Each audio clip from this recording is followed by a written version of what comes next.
नमस्कार प्यारे बच्चे, स्वागत है आपके अपने परिवार खुशी ऑनलाइन क्लासेस पर। तो जैसा कि आप लोगों को पता है कि हम लोग क्या पढ़ रहे हैं, साइंस पढ़ रहे हैं। और साइंस में आप लोगों का 10th में फिजिक्स, केमिस्ट्री और बायोलॉजी तीनों पढ़ने का होता है। तो जिसमें हम लोग बायोलॉजी का 2 चैप्टर पढ़ लिए हैं और आज हम पढ़ाने वाले हैं आप लोगों को क्या, फिजिक्स। और फिजिक्स का पहला चैप्टर है क्या, प्रकाश का परावर्तन। तो हम लोग फिजिक्स में भी 2 चैप्टर देखेंगे, उनके बाद फिर केमिस्ट्री में भी 2 चैप्टर देखेंगे और फिर से तब बायो को तीसरे चैप्टर से स्टार्ट करेंगे। तो बहुत अच्छे से आपको क्या करना है, इनको समझना है, इनका नोट्स बनाना है। एक एक पॉइंट आपके लिए बहुत इम्पोर्टेंट है, तो अच्छे से आप देखिएगा, समझने का प्रयास कीजिएगा। तो हम लोग क्या पढ़ेंगे, क्या पढ़ने वाले हैं, फिजिक्स। क्या, फिजिक्स पढ़ने वाले हैं, ठीक है। फिजिक्स पढ़ने वाले हैं और फिजिक्स का पहला चैप्टर है क्या, प्रकाश का परावर्तन, जो आपके एग्जाम पॉइंट ऑफ व्यू से बहुत इम्पोर्टेंट है। एक एक बिंदु आपके लिए बहुत लाभकारी है। तो चलिए हम लोग बात करेंगे कि इस चैप्टर के अंतर्गत कौन कौन से इम्पोर्टेंट पॉइंट हैं। उन पॉइंट पर अच्छे से नजर डाल करके और फिर हम लोग अच्छे से समझ करके अच्छे से नोट्स भी बनाएंगे। तो देखिए बच्चे, पहले आपको पता होना चाहिए कि प्रकाश क्या है। ठीक है, प्रकाश क्या है। प्रकाश वो कारक है जिनकी सहायता से हम किसी वस्तु को क्या कर सकते हैं, देख सकते हैं। अब देखिए, आपको पता होगा, आप सोच रहे होंगे कि हम अपनी आंखों से चीजों को देखते हैं, मेरे आंखों में प्रकाश है, मेरे आंखों में लाइट है। तो बच्चे, आपका ये सोच क्या है, गलत है। तब अगर आपके आंखों में प्रकाश है तो फिर अंधेरे कमरों में आप चीजों को क्यों नहीं देख पाते हैं। फिर अंधेरे कमरों में आप जब जाते हैं तो कोई भी लाइट या टॉर्च, रोशनी, कोई सा भी लाइट लेकर के जाते हैं, क्यों जाते हैं। आपके पास तो ऑलरेडी आंख है, तो आप देख सकते हैं ना। लेकिन नहीं, मेरे आंखों में प्रकाश नहीं है, बल्कि किसी भी चीजों पर अगर प्रकाश पड़ती है, कोई भी वस्तु पर, तो प्रकाश पड़ने के बाद वो वस्तु फिर से परावर्तित होकर के उस वस्तु पर का प्रकाश मेरे आंखों तक पहुंचती है। और पहुंचने के बाद फिर तब हम उन वस्तुओं को क्या करते हैं, देखते हैं। तो प्रकाश एक क्या है, कारक है, जिनकी सहायता से हम क्या करते हैं, किसी भी वस्तुओं को देखते हैं। तो अगर आपसे क्वेश्चन किया जाए कि क्या क्या आंख में लाइट होती है, कहने का मतलब आंख में प्रकाश होती है, तो आप क्या कहेंगे, नहीं, आंख में प्रकाश नहीं होती है। प्रकाश के कारण हम किसी चीजों को क्या कर सकते हैं, देख सकते हैं। क्या, कि प्रकाश के कारण हम किसी वस्तु को क्या करते हैं, देख सकते हैं। हमारी आंखों में रोशनी नहीं है। चलिए बच्चे, बात करेंगे कि प्रकाश वह कारक है जिसकी सहायता से हम किसी वस्तु को क्या करते हैं, देखते हैं। इतनी बात आपको समझ में आ गया।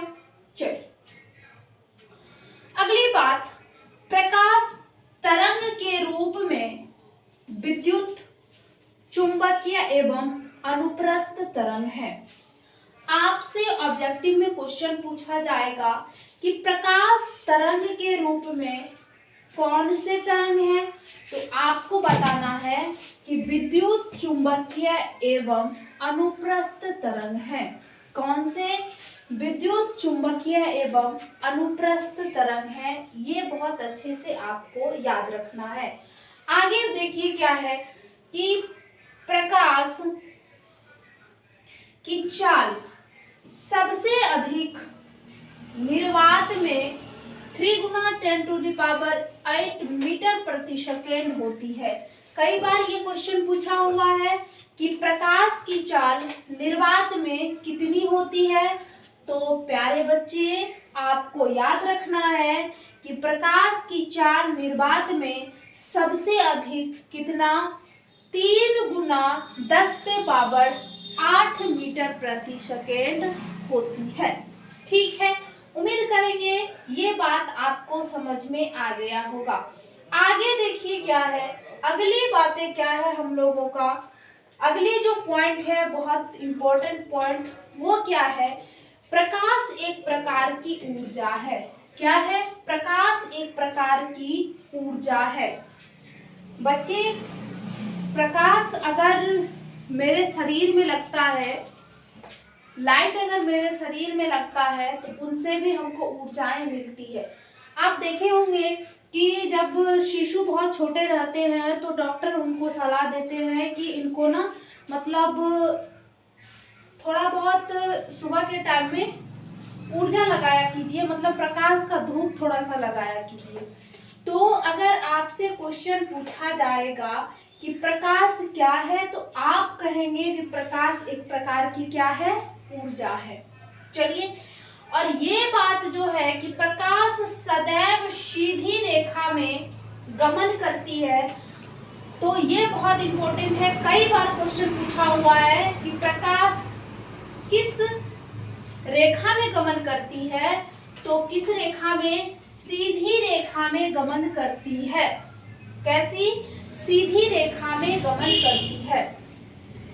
प्रकाश के गति को सबसे पहले ओलाउस रोमर ने मापा था कि प्रकाश की गति कितनी है। सबसे पहले किसने मापा था? तो सबसे पहले जो वैज्ञानिक नापे थे उनका नाम क्या था? ओलाउस रोमर। ओलाउस रोमर नाम के वैज्ञानिक, जिन्होंने क्या किया था, प्रकाश की गति को क्या किया, मापा था। अगली बातें क्या है, सूर्य के प्रकाश को पृथ्वी तक पहुंचने में लगभग 8 मिनट और कितना, 16 सेकेंड लगते हैं। ये भी आपको याद रखना है। कई बार ये भी क्वेश्चन पूछा गया है कि प्रकाश, सूर्य के प्रकाश को कहां तक, पृथ्वी तक पहुंचने में कितना समय लगता है। तो लगभग आपको याद रखना है कितना, 8 मिनट 16 सेकेंड का समय लगता है किसको, प्रकाश को पृथ्वी तक पहुंचने में। अगली बात देखिए, प्रकाश की चाल सबसे अधिक गैस में, उसके बाद द्रव में और सबसे कम ठोस में होती है। आपसे क्वेश्चन किया जाएगा कि प्रकाश की चाल सबसे कम किसमें होती है, तो प्रकाश की चाल सबसे कम किसमें होती है, ठोस में होती है। सबसे अधिक किसमें होती है, गैस में होती है, और उसके बाद किसमें होती है, तो द्रव में होती है। ये बात बहुत इंपॉर्टेंट है, आप याद रखेंगे इनको। ठीक है, कई बार ये भी क्वेश्चन पूछा गया है कि प्रकाश की चाल सबसे कम किसमें होती है, तो ठोस में, सबसे अधिक किसमें होती है, तो गैस में, और उसके बाद किसमें होती है, तो द्रव में। ठीक है, अगर मिनिमम की बात करें मीडियम में, तो किसमें, द्रव में। इतनी बात आपको समझ में आ गई। प्रकाश एक प्रकार की ऊर्जा है, किस रेखा में गमन करती है, सीधी रेखा में गमन करती है। प्रकाश की गति को सबसे पहले किसने मापा था, ओलाउस रोमर ने। और प्रकाश पृथ्वी तक पहुंचने में कितना समय लगता है, 8 मिनट 16 सेकेंड का। और प्रकाश की चाल सबसे अधिक किसमें होती है, गैस में, और उसके बाद किसमें होती है, द्रव में, और उसके बाद सबसे कम किसमें होती है, ठोस में। उम्मीद करते हैं ये बात आपको याद हो गया होगा। तो चलिए आगे हम बात करेंगे, अगले पॉइंट पे बात करते हैं कि अगला पॉइंट हम लोगों का क्या है। और एक एक पॉइंट आपके लिए बहुत इंपॉर्टेंट है, ये भी बात आपको समझना बहुत जरूरी है। चलिए आगे बात करेंगे। प्रकाश की चाल ध्वनि की चाल की विपरीत होती है, क्योंकि ध्वनि सबसे तेज ठोस में चलती है। प्यारे बच्चे, आपको ये बात बहुत अच्छे से याद रखना है कि ध्वनि की चाल और प्रकाश की चाल दोनों में अंतर है और दोनों क्या होते हैं, एक दूसरे के विपरीत मतलब उल्टे होते हैं। जैसे कि प्रकाश की चाल ठोस में सबसे कम होता है, लेकिन ध्वनि की चाल ठोस में क्या होती है, सबसे तेज होती है। तो विपरीत हो गया, उल्टा हो गया। वही बात कह रहा है कि प्रकाश की चाल ध्वनि की चाल की विपरीत होती है, क्योंकि ध्वनि सबसे तेज ठोस में चलती है। सबसे तेज ध्वनि किसमें चलती है, ठोस में चलती है, और प्रकाश सबसे तेज किसमें चलती है, किसमें चलती है, गैस में चलती है। आगे बात करेंगे, सूर्य हम पृथ्वीवासियों के लिए प्रकाश का सबसे बड़ा प्राकृतिक स्रोत है। कैसा स्रोत है, प्राकृतिक। तो सूर्य हमारे पृथ्वीवासियों के लिए कैसा स्रोत है, प्राकृतिक स्रोत है। आपको पता होगा प्राकृतिक और मानव निर्मित दो प्रकार के होते हैं। तो प्राकृतिक जो कुदरती देव है, तो क्या सूर्य कोई मानव निर्मित है, नहीं, कैसा है, प्राकृतिक है। तो ये सूर्य जो है हमारे पृथ्वी के लोगों के लिए, पृथ्वीवासियों के लिए एक बहुत बड़ा किसका, ऊर्जा का स्रोत है। ठीक है, आगे बात करेंगे, सूर्य हम वासियों से लगभग 15 करोड़ किलोमीटर दूर है। मतलब अगर कहें कि सूर्य और पृथ्वी के बीच की दूरी, ये हुआ सूर्य, ठीक है, ये हुआ सूर्य और ये हो गया आपका पृथ्वी, ठीक है, ये हो गया आपका पृथ्वी। अगर इनके बीच की दूरी कहें तो कितना, 15 करोड़ कितना, किलोमीटर। इनके बीच की दूरी कितनी है, 15 करोड़ किलोमीटर। कितनी है इनके बीच की दूरी, 15 करोड़ किलोमीटर। ठीक है, आपको ये बात समझ में आ गया होगा। चलिए, प्रकाश के जितने भी स्रोत हैं उनमें अन्य प्रकार की विभिन्न ऊर्जा को प्रकाश में बदला जाता है।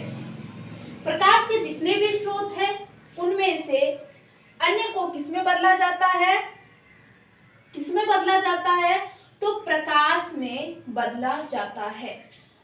तो यहाँ तक आपको पता चल गया कि ध्वनि की चाल और प्रकाश की चाल दोनों एक दूसरे के विपरीत होते हैं। और पृथ्वीवासियों के लिए पृथ्वीवासियों के लिए सूर्य क्या है, एक प्राकृतिक ऊर्जा स्रोत है। ठीक है, आगे की बात देखेंगे। आगे की बात क्या है, लैंप, लालटेन आदि में तेल में संचित रासायनिक ऊर्जा को प्रकाश ऊर्जा में बदला जाता है। बच्चे, आपको मालूम होगा पहले लैंप जलाया जाता था, लालटेन जलाया जाता था, तो उनमें किरोसिन तेल डाला जाता था, तेल, मिट्टी का तेल डाला जाता था। तो वो जो रासायनिक पदार्थें थी वो क्या करता है, रासायनिक ऊर्जा को किसमें, प्रकाश ऊर्जा में बदला। आपसे पूछा जाएगा कि लैंप, लालटेन किस ऊर्जा को किस ऊर्जा में परिवर्तित करता है, यानी बदलता है, तो रासायनिक ऊर्जा को प्रकाश ऊर्जा में क्या करता है, बदलता है। बिजली के बल्ब और टॉर्च में विद्युत ऊर्जा को किसमें, प्रकाश ऊर्जा में बदला जाता है। बिजली, ये लाइट जो चल रही है, फिर टॉर्च जिसमें सेल लगता है, तो वो जो हमको प्रकाश देती है, ऊर्जा देती है, वो किसको, विद्युत ऊर्जा को प्रकाश ऊर्जा में क्या करती है, बदलती है। ये भी आपसे कभी कभी पूछ लिया जाएगा कि बिजली के बल्ब और टॉर्च विद्युत ऊर्जा को किस ऊर्जा में परिवर्तित करती है, तो प्रकाश ऊर्जा में परिवर्तित करती है। प्यारे बच्चे, बहुत अच्छे से आपको इन सब चीजों पर ध्यान रखना है और चीजों को समझते जाना है। आगे देखिए क्या है, अगली बातें के लिए बहुत इम्पोर्टेंट, और इससे पहले भी बहुत इम्पोर्टेंट बातें थी। तो देखिए क्या है, प्रकाश स्रोत किसे कहते हैं? प्रकाश स्रोत किसे कहते हैं? मतलब कहने का इनका ये है कि जिसके द्वारा हमको प्रकाश मिलती है उसको प्रकाश स्रोत कहा जाएगा। जैसे बिजली के बल्ब के द्वारा, टॉर्च के द्वारा, लालटेन के द्वारा, तो ये सब हुआ प्रकाश स्रोत। मतलब उनसे हमको क्या है, प्रकाश मिलती है। तो जिन वस्तुओं से, जिन चीजों से प्रकाश मिलती है वो हो गया प्रकाशीय स्रोत। तो कहा जाता है क्या, प्रकाश स्रोत किसे कहते हैं? तो चलिए, प्रकाश स्रोत किसे कहते हैं? तो जिस वस्तु से प्रकाश निकलता है उसे प्रकाश स्रोत कहा जाता है। जिस वस्तु से क्या होता है, प्रकाश निकलता है, उसे प्रकाश स्रोत कहा जाता है। जैसे सूर्य, बल्ब, लालटेन इत्यादि, टॉर्च भी हो जाएगा। ठीक है, ये दो प्रकार के होते हैं। कौन कौन से? प्राकृतिक और मानव निर्मित। तो आपको तो पता ही होगा कि प्राकृतिक में क्या आ जाएगा, तो प्राकृतिक में आ जाएगा सूर्य के प्रकाश। ठीक है, और मानव निर्मित में अगर बात करें तो बल्ब और लालटेन आ जाएंगे। देखिए क्या है, प्राकृतिक में सूर्य, तारे आदि प्रकाश के प्राकृतिक स्रोत हैं। सूर्य और तारे, तारे से भी रोशनी निकलती है तो वो भी हो जाएगा प्रकाश के स्रोत। तो ये सब क्या है, प्राकृतिक प्रकाशीय स्रोत हैं। लेकिन अगर बात करें मानव निर्मित की, तो क्या, बिजली का जलता बल्ब, जलता हुआ बल्ब या ट्यूबलाइट, मोमबत्ती, लालटेन, दिया आदि प्रकाश के मानव निर्मित स्रोत हैं। ये हो गए, आपको याद रखना है कि प्रकाश के मानव निर्मित ये स्रोत कौन कौन से हैं। अगर आपसे पूछा जाए तो आप बहुत अच्छे से इनको क्या करेंगे, बता सकते हैं कि जलता हुआ बल्ब, ट्यूबलाइट, मोमबत्ती, लालटेन, दिया, ये सब सारे क्या हो जाएंगे, क्या हो जाएंगे, मानव निर्मित प्रकाशीय स्रोत। ठीक है, इतनी बात आपको समझ में आ गया होगा। तो चलिए आगे बात करेंगे। आगे देख लीजिए क्या है। अब देखिए, प्रदीप्त या दीप्तिमान वस्तुएं किसे कहते हैं? बच्चे आपको याद रखना है कि एक होती है दीप्त वस्तुएं, एक होती है अदीप्त वस्तुएं। तो दीप्त वस्तुएं वो होती है, दीप्त वस्तुएं, दीप्त और अदीप्त। ध्यान दीजिएगा, दीप्त और अदीप्त। ठीक है, तो दीप्त का मतलब होता है कि जिससे प्रकाश निकलता है, जिससे प्रकाश निकलता है। ठीक से, ठीक है, निकलता है। और अदीप्त का मतलब वो होता है कि जिनसे प्रकाश नहीं निकलता है। नहीं निकलता है क्या मतलब, प्रकाश। ठीक है, ये हो गया अदीप्त वस्तुएं। तो वस्तुएं दो प्रकार की, दीप्त वस्तुएं और अदीप्त वस्तुएं। तो पहले प्रदीप्त या दीप्तिमान वस्तुएं किसे कहते हैं? तो देखिए, कुछ वस्तुएं प्रकाश उत्सर्जित करती है, जैसे सूर्य, बिजली का जलता हुआ बल्ब, जलती मोमबत्ती आदि दीप्त या दीप्तिमान वस्तुएं कहलाती है। ठीक है, उत्सर्जित का मतलब होता है कि प्रदान करती है, देती है, प्रकाश निकलती है। तो कुछ वस्तुएं ऐसी होती है जिनसे प्रकाश निकलती है यानी उत्सर्जित करती है, उसको क्या कहते हैं, प्रदीप्त या दीप्तिमान या दीप्त वस्तुएं भी कह सकते हैं। तो वही है, तो अगर आपसे पूछा जाए कि दीप्त वस्तुएं कौन कौन सी हैं, तो आप बता सकते हैं जिनसे प्रकाश निकलता है, तो क्या हो जाएगा, सूर्य, बिजली का बल्ब, वो भी जलता हुआ, ऐसा नहीं कि बंद बल्ब, जलता हुआ बल्ब, तब तो दीप्त होगी। फिर जलती मोमबत्ती, ऐसा नहीं कि बुझा हुआ मोमबत्ती। ठीक है, तो आप उसमें एग्जाम्पल लिखेंगे कि सूर्य, बिजली का बल्ब जो जलता हुआ और जलती मोमबत्ती। ये बात आपको समझ में आ गया होगा, दीप्तिमान वस्तुएं। अब आगे बात करेंगे। आगे देखिए, है ना, वही चीज जो अभी हम बोले हैं, अदीप्त और प्रदीप्त वस्तुएं किसे कहते हैं। यहाँ पे अदीप्त वस्तुएं भी लिखा हुआ रहेगा, तो आप यही समझेंगे कि जो वस्तुएं प्रकाश उत्सर्जित नहीं करती है। देखिए, कुछ वस्तुएं प्रकाश उत्सर्जित नहीं करती है, जैसे टेबल, कुर्सी, पुस्तक, पौधे इत्यादि अप्रदीप्त वस्तुएं कहलाती है।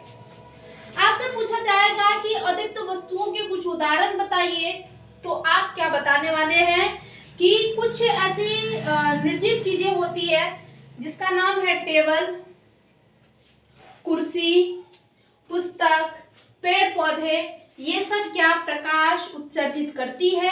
क्या इनसे प्रकाश निकलती है? तो नहीं। आप बोलेंगे नहीं, तो ये क्या हो जाएंगे? ये अप्रदीप्त वस्तुएं यानी अदीप्त वस्तुएं। आपको समझ में आ गया होगा, ऐसा हम उम्मीद करते हैं। चलिए बात आगे कर लेते हैं, और ये जो है ना आपके लिए वेरी वेरी इंपॉर्टेंट चीजें हैं, इसको बहुत अच्छे से आप अपने दिमाग में डाल लीजिएगा। प्रकाश का प्रकीर्णन किसे कहते हैं? प्रकाश का प्रकीर्णन किसे कहते हैं? देखिए, प्रकाश जब सूक्ष्म कणों पर पड़ता है तो वे कण, उन पर पड़ने वाले प्रकाश कुछ ऊर्जा को अवशोषित कर फिर उसे चारों ओर वितरित करते हैं। इस प्रक्रिया को प्रकाश का प्रकीर्णन कहते हैं। यहाँ देखिए एक फिगर है कि श्वेत प्रकाश को क्या किया गया है, एक कांच का प्रिज्म बनाया गया है। आपसे ना एग्जाम में प्रिज्म बनाने को भी कहेगा और पूछा भी जाता है। तो ये क्या है, एक कांच का प्रिज्म है, ठीक है। इनसे क्या किया गया, एक श्वेत प्रकाश को गुजारा गया। अब बच्चे आपको एक चीज यहाँ से बहुत अच्छे से याद रखना है, दिख रहा होगा आपको कि अगर इस प्रिज्म पर पड़ा प्रकाश, तो प्रकाश जो होते हैं वो कितने रंगों में विभाजित हो जाते हैं। आप देख रहे हैं कितने रंगों में, 7 रंगों में विभाजित हो जाते हैं। आप कभी कभी इंद्रधनुष देखे होंगे, तो इंद्रधनुष कैसे बन जाता है? कहने के लिए लोग कहेंगे अरे ये पानी को सोख लिया है, ये किया है, वो किया है, इसलिए ये इंद्रधनुष बना हो। लेकिन ऐसी कोई बात नहीं है। जब बरसात का मौसम होता है तो बरसात के मौसम में क्या होते हैं, जब एक तरफ से बादल लगी हुई होती है और एक तरफ से अगर प्रकाश निकलता है, तो आप अगर वैसे भी देखे होंगे, ले लीजिए पानी, और पानी से फिर कुछ शीशे टाइप में लेकर के प्रकाश को वहां से गुजारिए, तो आप किसी भी दीवार पर या कहीं भी उनको गुजारेंगे ना, तो आपको वहां से दिखाई देगा उनका कलर। तो श्वेत प्रकाश में कलर भी होते हैं। जब आप उनको कोई भी कणों पर डालेंगे और उनके बाद जो वो वितरित होगी, मतलब वहां से जो वो वितरित होगी, तो वहां से आपको पता चलेगा कि उनमें कलर होती है। देखिए कौन कौन से, लाल, नारंगी, पीला, हरा, नीला, जामुनी और बैगनी, इतने प्रकार के क्या होते हैं, कलर होते हैं उसमें, श्वेत प्रकाश में। और आपसे ना जानते हैं, इसको श्वेत प्रकाश का स्पेक्ट्रम भी कहा जाता है, ठीक है। आपसे कहा जाएगा श्वेत प्रकाश के स्पेक्ट्रम को दर्शाएं, तो आपको ये बनाना पड़ेगा। अगर आपसे कहा जाए प्रकाश के प्रकीर्णन किसे कहते हैं, उनको बताएं, तो भी आप ये बना देंगे, तो बहुत अच्छा मार्क मिलेगा आपको, ठीक है।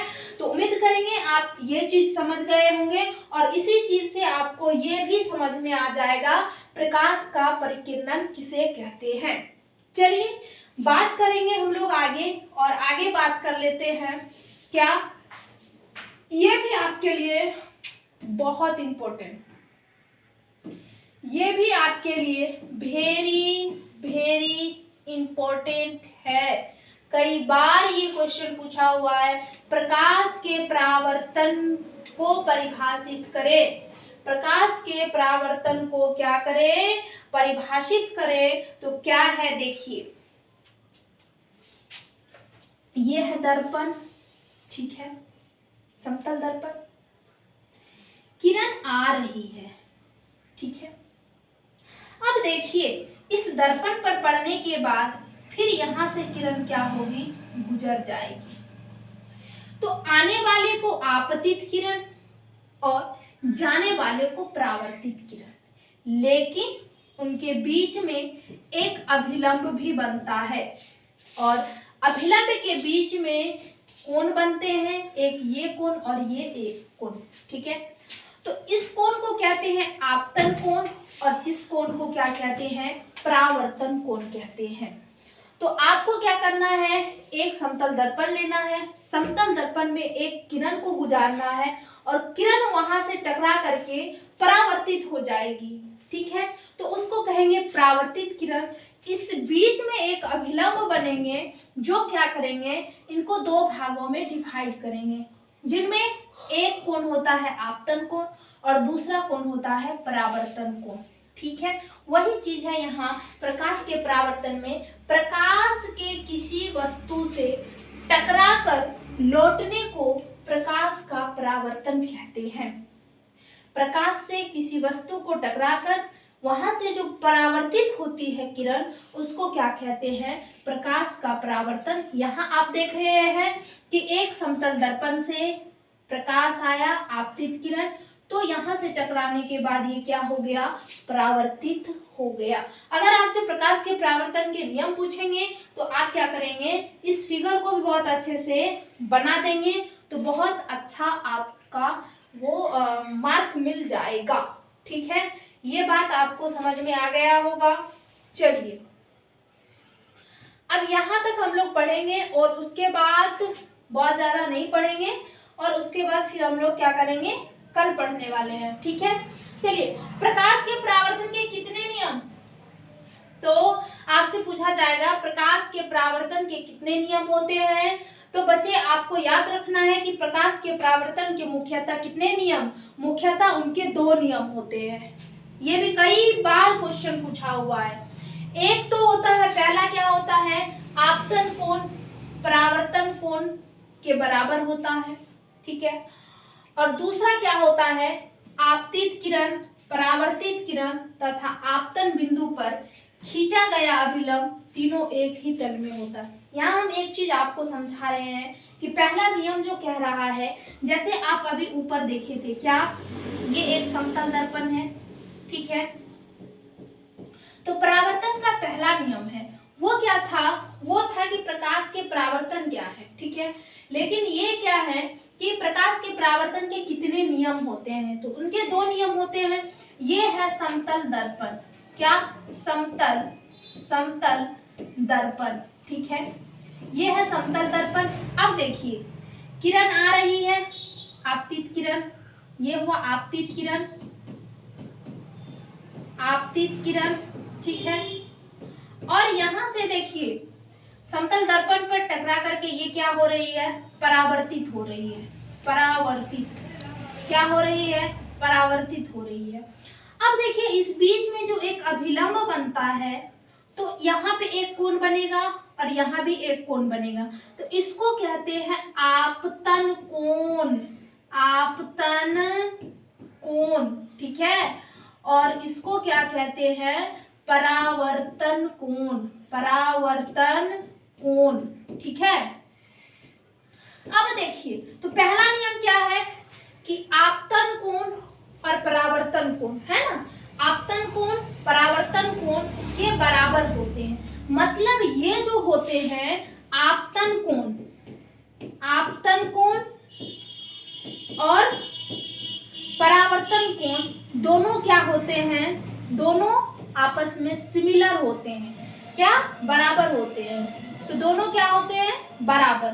पहला नियम तो ये है कि आपतन कोण परावर्तन कोण के बराबर होते हैं। अब देखिए दूसरा नियम क्या है, आपतित किरण, परावर्तित किरण तथा आपतन बिंदु पर डाला गया अभिलंब तीनों एक ही तल में होता है।